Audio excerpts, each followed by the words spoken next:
Liberando su potencial. Hablando de potencial humano, ¿alguna vez se han preguntado a qué se debe la gran disparidad de resultados y desempeño entre una persona y otra? Una persona que percibe $250,000 anuales no es 10 veces más astuta ni mejor que una persona que percibe $25,000 anuales. ¿Por qué la diferencia de 10 veces sus ingresos? Y si tomamos a una persona que percibe $2,5 millones al año, ¿será esa persona 100 veces mejor, más astuta que la persona que gana $250,000? Imposible. En un estudio reciente de coeficiente intelectual probaron a 1,000 personas de una cierta población y llegaron a la conclusión de que la mejor persona entre los 1,000 solo era 2,5 veces más astuta que la persona de menor coeficiente intelectual. Solo 2,5 veces la disparidad, y tal vez eso sea con toda la población.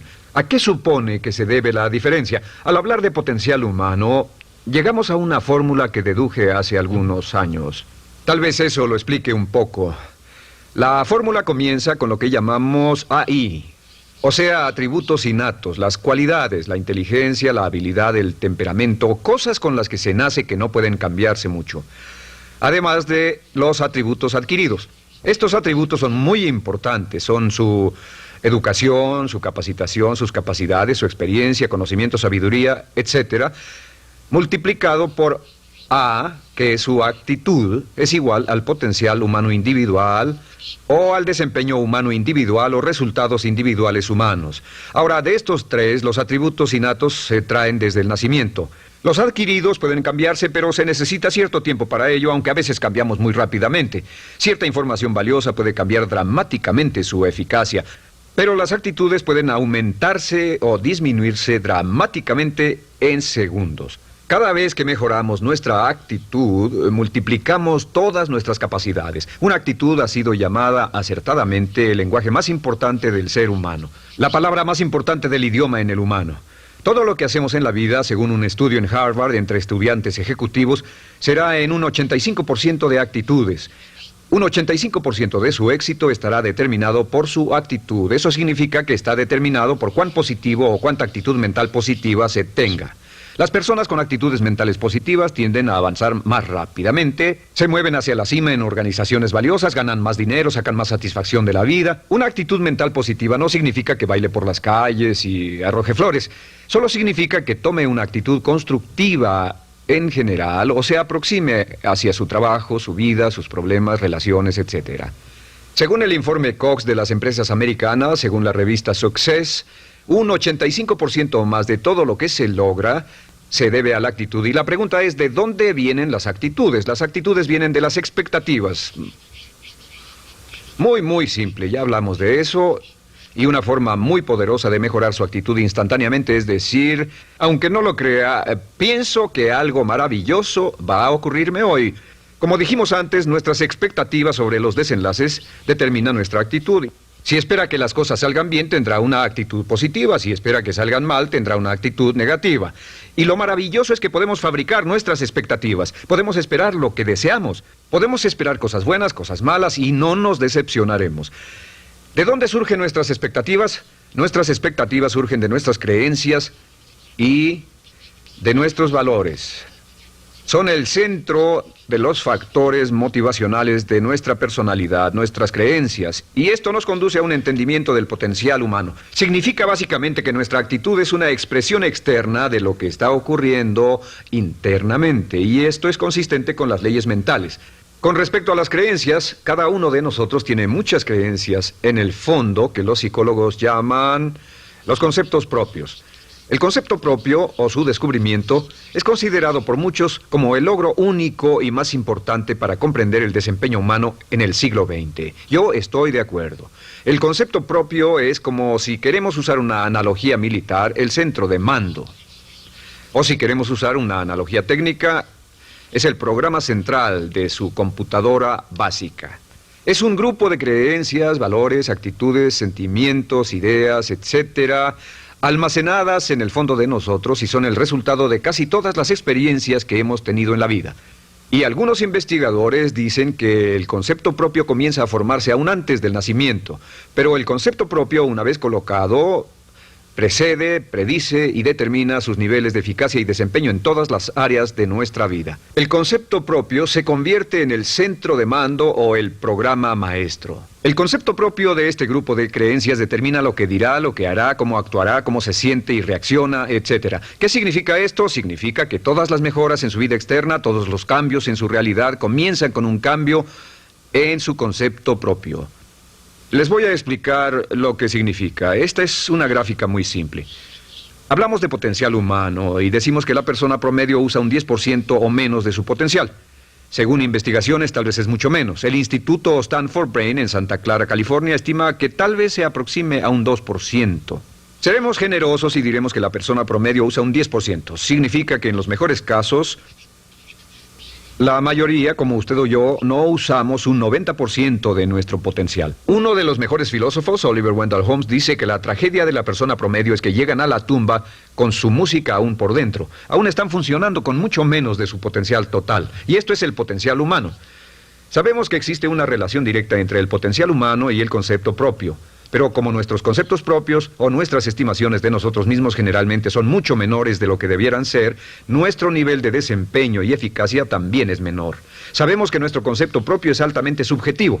¿Qué significa esto? Significa que el concepto propio, lo que pensamos que es cierto sobre nosotros mismos, no está basado en la realidad, está basado en información que hemos tomado y aceptado como cierto, hasta el grado en que creemos lo que sea de nosotros mismos y se vuelve cierto para nosotros porque actuamos de una forma consistente con ello. Algunas personas que leen sus horóscopos y creen en horóscopos predicen su futuro. Hay algunas personas que toman la crítica y las opiniones de otros a quienes ni siquiera respetan y hacen suyas esas ideas, dando un resultado muy negativo. Lo que piense, lo que acepte como cierto, se vuelve cierto para usted. También sabemos que como adultos tenemos una variedad de conceptos propios. Tenemos un concepto propio de cómo vestirnos, cuánto pesamos, lo que comemos, lo bien que podemos hablar en público, qué tipo de padres somos, qué tipo de hijos somos con nuestros padres, qué tipo de esposo o esposa somos, qué tipo de amante, de conductor. Lo interesante de manejar es que todos los hombres tienen un concepto muy positivo con respecto a esto. Las mujeres no entienden esto, pero los hombres nacen con un genio inherente para manejar. Todos los hombres son choferes excelentes. Si no lo creen, todo lo que tienen que hacer las mujeres que están viendo esto es pensar en la última vez que trataron de corregir la forma de conducir de un hombre y recordarán que no obtuvieron buenas respuestas. ¿Cómo respondemos ante alguien que desafía nuestro concepto propio, sugiriendo que no somos las personas que pensamos ser? Estamos a la defensiva, nos enfadamos, nos irritamos, es difícil que nos traten. Tenemos un concepto propio de lo creativos que somos, lo inteligentes, lo rápido que leemos, lo bueno que somos en los deportes, y si practicamos una gran variedad de ellos, tenemos un concepto propio para cada uno de ellos. Tenemos un concepto propio de lo bien que cocinamos, de lo bien que educamos a nuestros hijos, de lo bien que limpiamos nuestra casa, los autos que manejamos, etc. Y también de lo que valemos por lo que ganamos. Es muy interesante saber que nunca ganamos más del 10% de nuestro concepto propio en ingresos. Nuestro concepto propio determina nuestro nivel de ingresos. Este nivel de concepto propio se llama zona de confort. Y aunque querramos más dinero, veremos que la tendencia humana natural de todas las actitudes es luchar por lograr entrar a la zona de confort y luego quedarnos ahí. Si ganamos un 10% por encima de nuestro concepto propio de ingresos, tendremos una necesidad imperante de deshacernos de ese dinero. Lo donaremos, lo gastaremos en forma extravagante y hasta lo perderemos si recibimos demasiado. Las personas que ganan la lotería siempre están quebradas a los 2 o 3 años. Queman el dinero porque ese dinero está más allá de su concepto propio. Si gana 10% o menos de su nivel de concepto propio, se descubrirá luchando, trabajará más duro, más tiempo, pensará en forma más creativa, buscará diferentes formas para aumentar sus ingresos o sus segundos ingresos. La única forma de mejorar cualquier parte de su vida, incluyendo sus ingresos, es aumentando el nivel del concepto propio de sus ingresos, comenzando a pensar en usted como si estuviera ganando más dinero. Si quiere bajar de peso, la única forma en que podrá lograrlo es pensando en que está delgado. Piense en usted mismo como una persona más delgada. Si quiere volverse una persona más popular, más amorosa, más feliz o más sana, comience a pensar una y otra vez en esas cosas hasta que se vuelvan parte de su nuevo concepto propio. Hablaremos de eso más adelante. Es una parte esencial de la programación de su mente hacia el éxito. Su concepto propio global está determinado por el promedio de sus conceptos propios en las áreas que considere importantes.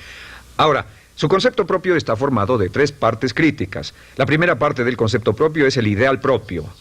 El ideal propio es la persona que más desearía ser, es su idea de lo que constituye un ganador, es su visión ideal de lo mejor que puede ser usted.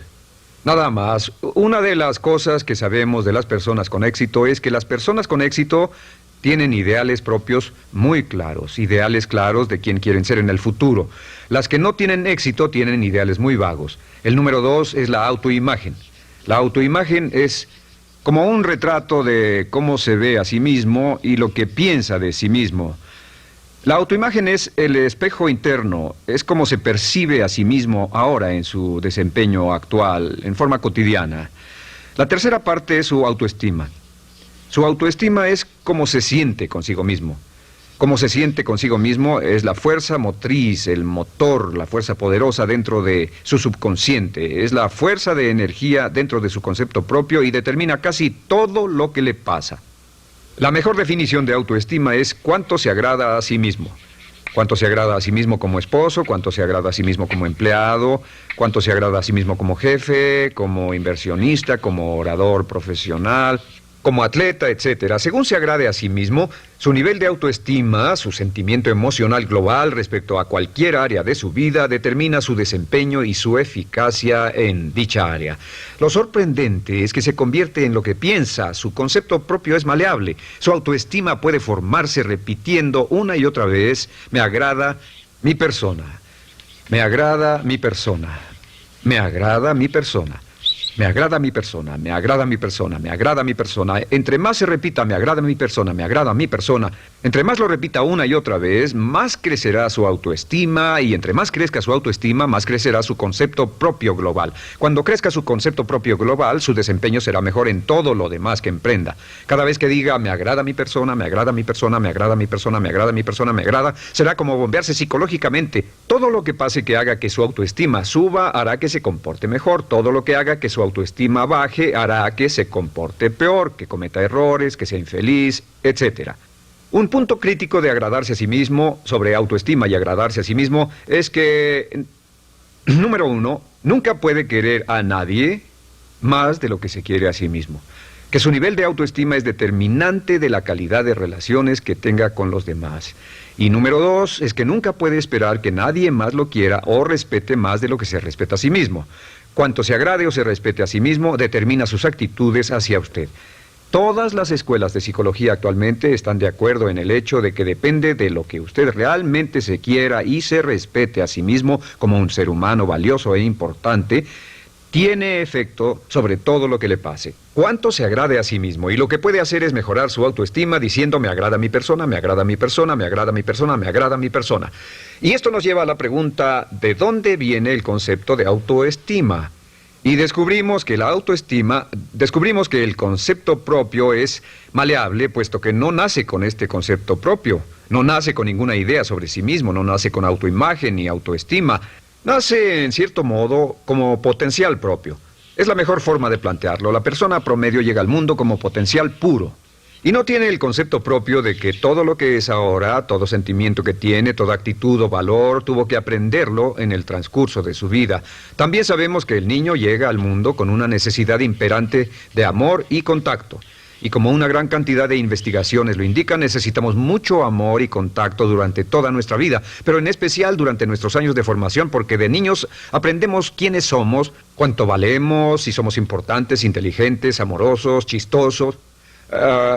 Todo esto lo aprendemos por la forma en que nuestros padres nos tratan. Si nuestros padres, nuestros parientes, tíos o tías, en especial nuestros padres, nos tratan como si fuéramos realmente importantes, crecemos pensando que somos realmente importantes, pero si nuestros padres no lo hacen, pasa algo más. Sabemos que los primeros años de vida son los más importantes para el desarrollo del concepto propio, que un niño comienza a partir de cero. El niño nace sin saber quién es él o ella. Son sumamente valiosos el primero, segundo, tercero, cuarto y quinto años de vida.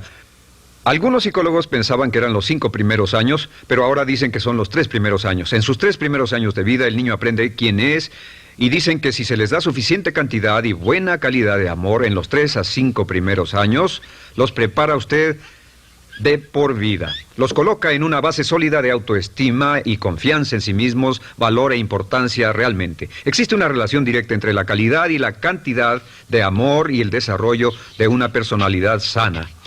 Entre más amor, amor incondicional, reciba un niño en sus años formativos, más fuerte será la base de su personalidad. El reverso de la educación es que casi todos los problemas de psicosis, neurosis, perturbaciones de la personalidad y problemas de comportamiento surgen de los problemas que se tengan con el concepto propio. Ahora observemos a los adultos. Aquí está nuestra personalidad adulta. Si nos observamos, podemos llegar a reparar nuestras bases, por así decirlo, repitiéndonos una y otra vez: me agrada mi persona, me agrada mi persona, me agrada mi persona, y llevamos ese concreto reparador hacia la base de nuestra personalidad. Los niños necesitan el amor como las rosas necesitan la lluvia. Los niños que carecen de amor a menudo mueren por escasez de amor. Es una enfermedad llamada marisma. Ahora, ¿qué más sabemos sobre los niños? Sabemos que los niños llegan al mundo con dos atributos notables. El primero es que no sienten temor.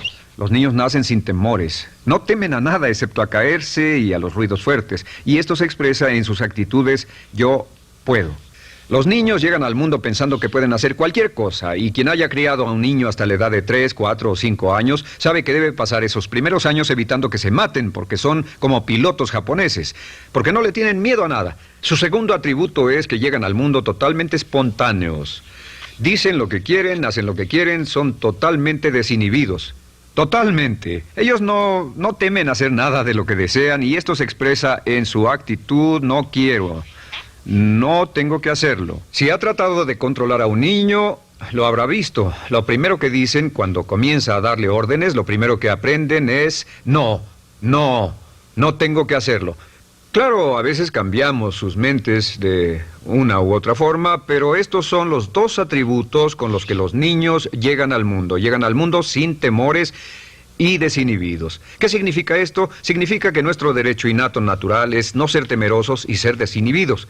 Y solo cuando podemos crear la misma situación en nuestra vida adulta, cuando no tememos y somos desinhibidos, nos sentimos a gusto con nosotros mismos. Las mejores organizaciones, las mejores compañías son las que crean un ambiente donde nos sentimos sin temores y sin reservas para ser nosotros mismos y para hacer lo mejor de nosotros. Al crecer descubrimos que los niños aprenden de dos maneras. La primera es por imitación. Imitan a uno o a ambos padres, en especial al padre dominante. Algunas veces el padre dominante cambiará cuando crezca el niño, y a veces los niños imitan al padre, a veces a la madre, pero aprenden por imitación.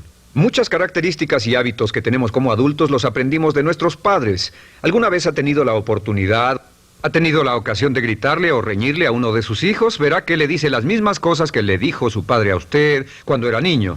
Así que imitamos. A veces imitamos su caminar, a veces su forma de hablar, a veces imitamos sus valores, sus creencias, etcétera, aunque esos valores y esas creencias no tengan ningún valor. ¿Por qué? Porque nuestros padres eran así cuando nosotros éramos niños. La segunda forma en que aprendemos es pasando de la incomodidad, lo que no se siente bien, hacia la comodidad. Freud llamó a esto el principio del placer. O sea que nos movemos hacia aquello que nos hace sentir cómodos, lo que nos da placer, lo que nos hace sentir bien con nosotros. Nos movemos de la incomodidad hacia la comodidad. Así es como aprendemos a no mojar el pañal, por ejemplo. Sabemos que no es agradable caminar con popó o pipí en nuestros pañales. Vemos lo que hacen nuestros padres, vemos lo que nuestros parientes hacen y decimos: estas personas no hacen lo que yo. Así aprendemos a caminar y lo demás. Así que de la incomodidad hacia la comodidad.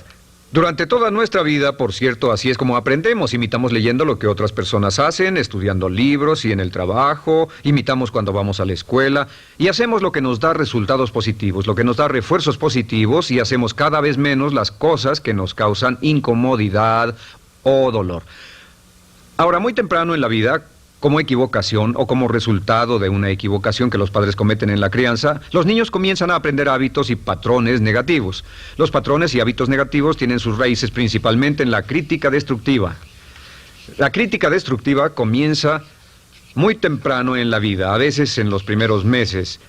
Y la crítica destructiva la usan los padres para dirigir y controlar a sus hijos.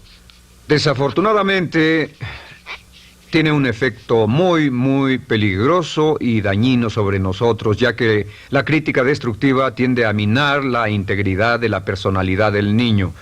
Muchos de nosotros, incluyéndome a mí y a muchos de ustedes, nos hemos visto minados y heridos por la crítica destructiva más que todas las guerras en la historia. Ahora, como resultado de la crítica destructiva, comenzamos a desarrollar hábitos y patrones negativos. Los patrones de hábitos negativos son respuestas condicionadas hacia los estímulos. Los patrones de hábitos negativos se desarrollan en los inicios de la vida. Se desarrollan como resultado de una repetición del temor y el dolor una y otra vez. Se desarrollan como resultado de la crítica destructiva, el castigo físico, etc. En los inicios de la vida comenzamos a desarrollar dos manifestaciones que nos persiguen durante toda nuestra vida y más que ninguna otra cosa inhiben nuestro potencial. La primera es la llamada patrón de hábito negativo inhibido.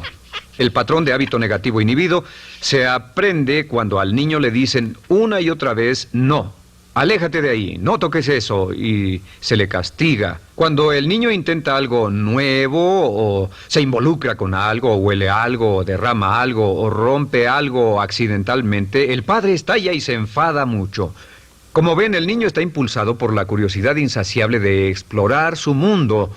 Y lo que pasa es que cuando lo explora o se interesa y echa a perder algo, si el padre reacciona golpeando al niño, el niño comienza a pensar cada vez que intento algo nuevo, cada vez que intento algo diferente, cada vez que voy más allá de mis límites, cada vez que me salgo de mi zona de comodidad, cada vez que no juego sanamente, me golpean, me castigan, me lastiman, me envían a mi alcoba y me siento mal. Y muy pronto el niño desarrolla el sentimiento de no puedo, no puedo. No puedo. Cada vez que trato algo diferente, me castigan. No puedo, no puedo, no puedo. Es como la respuesta de Pavlov. Pavlov sonaba la campana y le daba de comer a un perro, y el perro salivaba, y Pavlov alimentaba al perro. Mientras sonaba la campana, el perro salivaba y siguió haciendo eso, y después Pavlov solo sonaba la campana y el perro salivaba. Lo que pasa en la vida adulta es que esto crea lo que llamamos temor al fracaso. El temor al fracaso es una respuesta condicionada a un proceso de crítica destructiva que ocurre en los primeros 5 o 6 años de la vida. El temor al fracaso automáticamente nos activa, nos sentimos ansiosos, tensos, intranquilos, sentimos presiones y estrés en nuestro plexo solar, sentimos ganas de retirarnos del evento, y el temor al fracaso es la razón principal por los fracasos en la vida adulta. Es la razón principal por la que evitamos cumplir plenamente nuestro potencial. De hecho, todos los patrones de hábitos negativos se experimentan en el cuerpo físico. Puedes saber cuál es un patrón de hábito negativo porque se siente en el cuerpo físico, precisamente. El patrón de hábito negativo inhibido, el temor al fracaso, el no puedo, ocurre primero que todo en el plexo solar. ¿Ha tenido la ocasión donde debe hablar frente a un grupo, debe ir a una revisión de su desempeño o debe hacer una llamada determinante? Primero su plexo solar se aprieta. Si el temor continúa, su respiración se acelera. Su corazón comienza a latir apresuradamente, su frecuencia respiratoria aumenta y le duele la cabeza como migraña en la parte frontal, su garganta se le cierra y no puede hablar y se le seca la boca por completo. Y como se pone tan tenso y asustado, va corriendo al baño. Estas son todas las manifestaciones. No hay peligro físico, pero sí peligro psicológico, una respuesta condicionada. Cuando sentimos estas cosas, la tendencia es retirarse de la situación que las ocasiona y es la razón por la que no logramos mucho si retrocedemos. Es muy importante. El segundo patrón de hábitos negativos es el compulsivo. El patrón de hábito negativo compulsivo se aprende cuando a los niños se les dice una y otra vez, más vale que lo hagas. Si no lo haces, tendrás problemas o me las pagarás. A los niños se les convierte en recipientes del amor condicionado. Los padres no intentan hacer esto, pero lo que hacen es sugerirle al niño, no te amo, por lo tanto no estás a salvo, a menos y hasta que hagas lo que yo quiero. El niño crece sintiendo, tengo que hacer lo que quiera mi mamá. Debo complacerla, debo complacer a papá, debo complacer a los demás, debo complacer a mis parientes y a veces debo complacer a mis semejantes, debo complacer a mis maestros, debo complacer a todo el mundo y crecen con esto, debo. No puedo hacer lo que quiero hacer, debo hacer lo que complace a las demás personas. Este patrón de hábito negativo muy temprano en la vida se traduce en el temor al rechazo. El temor al rechazo lo experimentan los hombres como adultos como un comportamiento tipo A. Hablaremos del comportamiento tipo A posteriormente. El comportamiento tipo A es una necesidad compulsiva o excesivamente compulsiva de complacer de algún modo a alguien sin normas de comportamiento, prácticamente sin pensarlo. El temor al rechazo nos impulsa, nos hace muy sensibles a las necesidades de los demás. Hacemos cosas que otras personas quieren, no hacemos lo que nosotros queremos. Siempre estamos tratando de complacer a los demás. Tenemos preocupaciones o nos importan las opiniones, sentimientos y actitudes de otros hasta el punto donde ocultamos nuestras necesidades. El temor al rechazo se siente en la columna del cuerpo. Se divide el cuerpo a la mitad y se siente hacia abajo en la mitad posterior del cuerpo. El primer lugar donde comienza a sentirse el temor al rechazo es generalmente en los hombros y el cuello. Nos sentimos entumidos, duros, tensos. Cuando tenemos mucho que hacer sentiremos un estrés tremendo en la columna. Los músculos se estiran en la parte posterior. A veces se manifestará como flebitis y venas varicosas y a menudo nos darán dolores de cabeza en la parte posterior de esta porque las arterias carótidas que llevan la sangre hasta la cabeza, los músculos a su alrededor se contraen y la cantidad de sangre que fluye hacia la cabeza fluye más lentamente y se siente un terrible dolor de cabeza en la parte posterior. Estos dos temores, los patrones de hábitos negativos compulsivos, el compulsivo y el inhibitorio, son resultado de la crítica destructiva, el gran destructor de la personalidad que nos persigue durante toda la vida. Y lo maravilloso de todo esto es que como son patrones de hábitos aprendidos, podemos olvidarlos. Podemos acabar con el temor al fracaso que nos detiene. Podemos acabar con el temor al rechazo que hace que hagamos cosas que complacen a los demás en vez de complacernos a nosotros, trabajando con nuestra propia autoestima. Porque existe una relación inversa entre la autoestima y el patrón de hábitos negativos. Porque entre más se agrade a sí mismo, menos teme al fracaso. Entre más se agrade a sí mismo, menos teme al rechazo. Entre más se agrade a sí mismo, menos temerá a cualquier cosa. Y si sigue repitiendo, me agrada mi persona, me agrada mi persona, me agrada mi persona una y otra vez, si sigue diciendo esto, con el tiempo su autoestima sube más y más y más y más y sus temores desde luego bajan. Cuando su autoestima sube, sus temores van en dirección opuesta. Ahora, ¿cómo enfrentar la crítica destructiva si debe criticar a otras personas?